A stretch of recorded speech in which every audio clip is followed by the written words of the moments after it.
मूरी सियारे जी हिकु अहिड़ी सब्ज़ी आहे जंहिंजा सिहत लाइ केतिरा ई फ़ाइदा हूंदा आहिनि। आम तौर ते मूरीअ जो इस्तेमालु सलाद तौरु कयो वेंदो आहे, पर उनखे पराठो ठाहिण समेत मुख़्तलिफ़ तरीक़नि सां पचाए खाई बि सघिजे थो त उनजो जूस कढी पी बि सघिजे थो, जंहिंजा सिहत लाइ तमामु वॾा फ़ाइदा हुजनि था। मूरी हिकु अहिड़ी एंटी ऑक्सीडेंट खुराक आहे जेका जिस्म मां ज़हरीले मादनि खे ख़ारिज करे छॾे थी।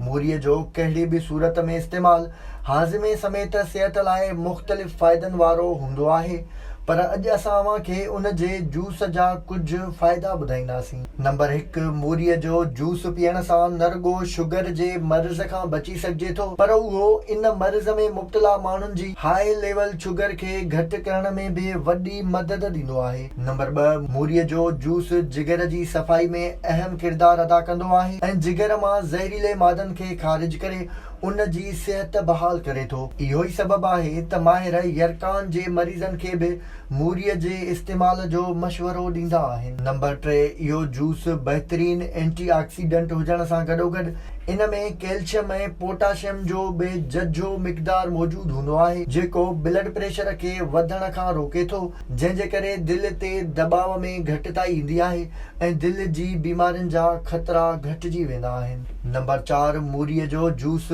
तेज़ बुखार ऐं मुख़्तलिफ़ वायरसनि में मुब्तला बीमार माण्हुनि जी सिहत लाइ बि तमामु सुठो हूंदो आहे, छो त इहो हिकु त जिस्म जे गर्मी पद खे घटाईंदो आहे, ॿियो त जिस्म में बुखार जो सबबु बणिजंदड़ अंदरी सोज जो ख़ात्मो बि कंदो आहे। नंबर 5, आम तौर ते मुख़्तलिफ़ क़िस्म जा बैक्टीरिया, वायरस या फंगस जिस्म में मौजूदु मुख़्तलिफ़ बीमारियुनि जो सबबु बणिबा आहिनि, पर मूरीअ में अहिड़ियूं शयूं मौजूदु आहिनि जेकी जिस्म खे उन्हनि जरासीमनि सां न रुॻो मुक़ाबले जे क़ाबिल बणाइनि था, पर मूरी पाण बि उन्हनि वायरसनि जो मुक़ाबिलो करे उन्हनि खे ख़तमु कंदी आहे। मुख़्तलिफ़ फ़ाइदनि जे बावजूदि माहिर मूरीअ खे नेराने न खाइण जो मशवरो ॾींदा आहिनि, छो त ख़ाली पेट इन जो इस्तेमालु शुगर लेवल ऐं ब्लड प्रेशर लेवल घटाइण जो सबबु बणिजी सघे थो। उन करे मूरी या उन जे जूस खे खाधे पीते खां 1-2 कलाक पोइ इस्तेमालु कयो वञे त बहितरु रहंदो।